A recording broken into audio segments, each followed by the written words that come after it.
नमस्कार दोस्तों। आशा करता हूँ आप सब कुशल मंगल हैं। फिर से दोस्तों मनीष आपका साथी स्पिरिचुअल सीए चैनल में स्वागत करता है। तो शुरू करते हैं एपिसोड 26। आज सिर्फ एक श्लोक का अध्ययन करेंगे, श्लोक 40। तो शुरू करने से पहले दोस्तों देखते हैं कि देवता और दानव किस लोक में रहते हैं, और दूसरा प्रश्न है कि कुल परिवार का क्षय या विनाश के क्या प्रभाव होते हैं। तो गीता और श्लोक के अध्ययन से पहले इस तथ्य को समझते हैं। तो समझते हैं कि सतयुग में देवता और दानव अलग अलग लोक में रहते थे। अब त्रेता युग आया तो देवता और दानव एक ही लोक में रहते थे, यानी कि राम जी और रावण इसी एक ही लोक में रहते थे। और तीसरा जो है द्वापर युग जब आया तो देवता और दानव एक ही परिवार में रहने लगे थे। यानी कि अगर आप कुरुवंश को ही देख लें तो अगर आप इस बात से सहमत हैं कि पांडव सही थे तो देव रूप थे, और अगर कौरव गलत थे तो दानव रूप थे, और दोनों एक ही परिवार में रहते थे। अब आते हैं कलयुग जहां हम लोग रह रहे हैं। तो यहाँ तो देवता और दानव हमारे शरीर में यानी एक ही शरीर में रहते हैं। तो मैं ये क्यों बोल रहा हूं? इसलिए कि इस श्लोक को कलयुग के परिदृश्य में समझना बहुत ही जरूरी है। देव दानव या मनुष्य कोई भी हो, एक परंपरा होती है। कुल या खानदान या वंश या परिवार का क्षय विनाश या नुकसान कैसे हो सकता है तथा इसके परिणाम क्या हो सकते हैं। जब कुल का विनाश यानी कि जब डायनेस्टी का विनाश होता है तो क्या होता है उसका असर इस पृथ्वी पर। अगर हम देखें जो योग्य योद्धा है और वो सारे मारे जा रहे, तो युद्ध में क्या होगा? तो योग्य योद्धा कौन थे? अर्जुन जी। और क्या सोच रहे हैं वो कि अगर वो सारे लोग मारे जाएंगे युद्ध में तो क्या होगा? तो पहला, क्या ऐसा नहीं होगा कि युद्ध सिखाने वाला कोई नहीं बचेगा? यानी कि जब सब मारे जाएंगे तो युद्ध की कला कौन सिखाएगा फ्यूचर जनरेशंस को? और इस युद्ध की कला का अंत नहीं हो जाएगा? और दूसरी ये बात है कि योग्य योद्धा यानी कि जो अच्छे लोग युद्ध में मारे जाएंगे उनके अंत के बाद जो अयोग्य लोग बच जाएंगे, राइट? क्योंकि अयोग्य लोग ज्यादा बचने की संभावना इसलिए है कि योग्य लोग तो बहुत ही फियर्स बैटल करेंगे, एकदम ताबड़तोड़ लड़ाई होगी, और मरने के चांसेस इधर भी और उधर भी दोनों साइड ज्यादा होगा। तो क्या इन अयोग्य लोगों को सिखाकर योग्य योद्धा बनाने वाला कोई बचेगा? पता नहीं, अभी देखेंगे इस श्लोक में। तो इस श्लोक में अर्जुन कुछ ऐसी ही भावना व्यक्त करेंगे कि अगर युद्ध में सारे लोग मारे जाएंगे तो एक जनरेशन का खात्मा हो जाएगा।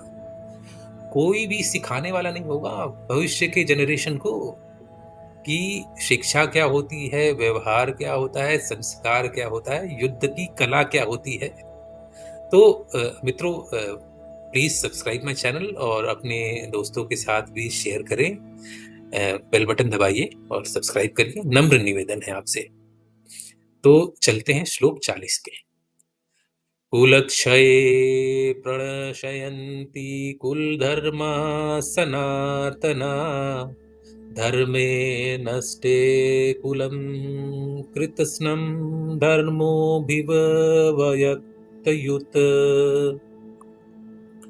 कुल या खानदान या वंश या परिवार का क्षय या विनाश या नुकसान कैसे हो सकता है तथा इसके परिणाम क्या होंगे, ये हम श्लोक 40 से 44 यानी कि आज से 40 से 44 में देखेंगे। तो अर्जुन एक पुराने कहानीकार की तरह, यानी कि वो एक ऐसी बातें कर रहे हैं जो क्षत्रिय धर्म नहीं है, एक कहानीकार की तरह बात कर रहे हैं और प्रतीत हो रहे हैं। वह रह रहकर हर बार वही पुरानी व्यथा सुना रहे हैं, लेकिन नए नए परिदृश्य और विवरण जोड़ने की कोशिश कर रहे हैं। तो अगर आप देखें तो अर्जुन विषाद चैप्टर का नाम है, तो अर्जुन की भावना वही है कि युद्ध नहीं करें, बच जाए, सब कुछ ठीक हो जाए।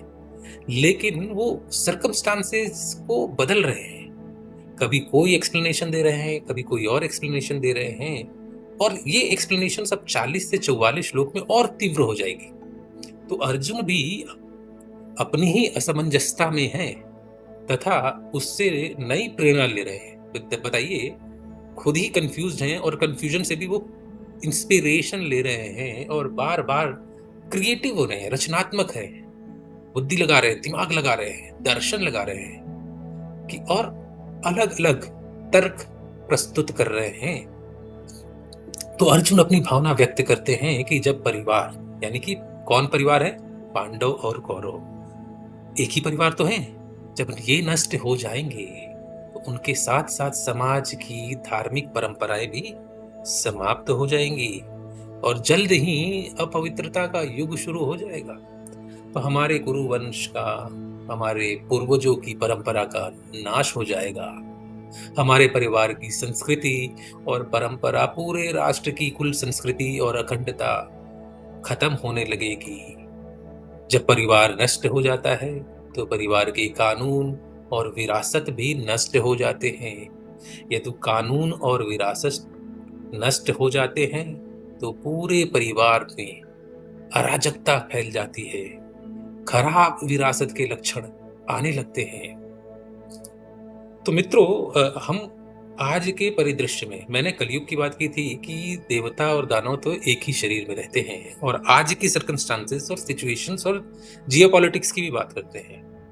यानी देव और दानव इस शरीर का उद्धार और विनाश दोनों कर सकते हैं, क्योंकि हमने कहा कि देव और दानव हमारे शरीर में, हमारे मन में है। तो सिर्फ आपके शरीर का है नहीं विनाश करेंगे, ये समाज का विनाश करेंगे, ये गांव का विनाश करेंगे, ये शहर का विनाश करेंगे, ये देश का विनाश करेंगे। और साथ साथ अगर ये देव और दानव जो हमारे शरीर के अंदर है, अगर हमने इसको प्रॉपरली बैलेंस किया और देव की भावना को ज्यादा रखा तो उद्धार भी कर सकते हैं। तो अब हम देखते हैं कुछ साक्ष्य या कलयुग के समाज और देश के परिदृश्य में देखते हैं। Afghanistan, Lebanon, Syria, Iraq, Venezuela आदि कुछ ऐसे देश हैं जो लंबे समय से विदेशी युद्ध, फॉरेन स्पॉन्सर्ड वॉर या गृह युद्ध, सिविल वॉर से जुड़े हुए हैं, जूझ रहे हैं। और सीरिया का तो अभी आपने हालत देखा ही होगा कि वहां के प्रेसिडेंट जो थे वो भाग गए, वो रशिया में जाके शरण ले लिए। तो यहाँ के लोग असहाय हो गए, दुर्बल हो गए, गरीब हो चुके हैं तथा युद्ध को लड़ते लड़ते अपनी परंपरा भूल चुके हैं मानवता, और सिर्फ और शरीर रूपी दानव बचा हुआ है। तो यहाँ के लोगों ने बहुत ही बुरे दिन देखे। अब क्या बचा है? मन में घृणा और दानव रूपी शरीर बच गया है। उदाहरण के तौर पर किसी जमाने में अफगानिस्तान एक बुद्धिस्ट देश था, क्या आप जानते थे? लेबनान और सीरिया ईसाई देश हुआ करते थे, क्रिश्चियन स्टेट्स हुआ करते थे। भूल गए सब कुछ धीरे धीरे, युद्ध करते करते धर्म का परिवर्तन हुआ, जाति का परिवर्तन हुआ, सारे संस्कार खत्म हो गए। जो मैंने बोला, गांव, शहर, देश, सबका विनाश हो गया। तो समरी क्या है मित्रों? अंत में मैं आपको चिंतन के लिए कुछ वाक्य छोड़ रहा हूं। और जैसे जैसे समाज नष्ट होता जाता है, उससे शाश्वत नियम और परंपराएं भी नष्ट होती हैं। और ये हम अपने परिवार में भी देख सकते हैं। यदि हम अपने परिवार में लड़ाई झगड़े का माहौल रखेंगे और हीन भावना रखेंगे एक भाई बहन, भाई भाई, माता पिता के बीच में भी, तो हम अराजकता में हैं। और अराजकता क्या कर रही है? हमारे आने वाले वंश यानी हमारे बच्चों को खराब करेगी। एक बार ऐसा होने पर क्या होता है, ये एक परिवार से शुरू होता है, गांव में जाता है, शहर में जाता है, समाज में जाता है, देश में जाता है, और हर जगह अराजकता आएगी। तो फिर लड़ाई धर्म की हो सकती है या अधर्म की हो सकती है, राइट? यही होता है, सही और गलत की तो लड़ाई होती है। तो पहला बिंदु या पहला कंक्लूजन है कि धर्म की लड़ाई के अंत में ज्ञान और जागरण का सूर्योदय होता है, जो अर्जुन अभी नहीं समझ पा रहे। जैसे देवता और दानव की जब लड़ाई हुई थी, तो जब देव ने जीता तो पृथ्वी पर जनजीवन का जागरण हुआ। तो अगर आप सही मार्ग पर हैं, मैं सही मार्ग पर हूं, तो अंत में ज्ञान का जागरण होगा, सूर्योदय होगा। और दूसरा निष्कर्ष है कि अधर्म की लड़ाई हो तो सृष्टि का अंत होता है, सबका विनाश होता है। जैसे कि युद्ध और गृह युद्ध से बड़े बड़े देश तबाह हो गए। भारत के इतिहास को ही देख लें।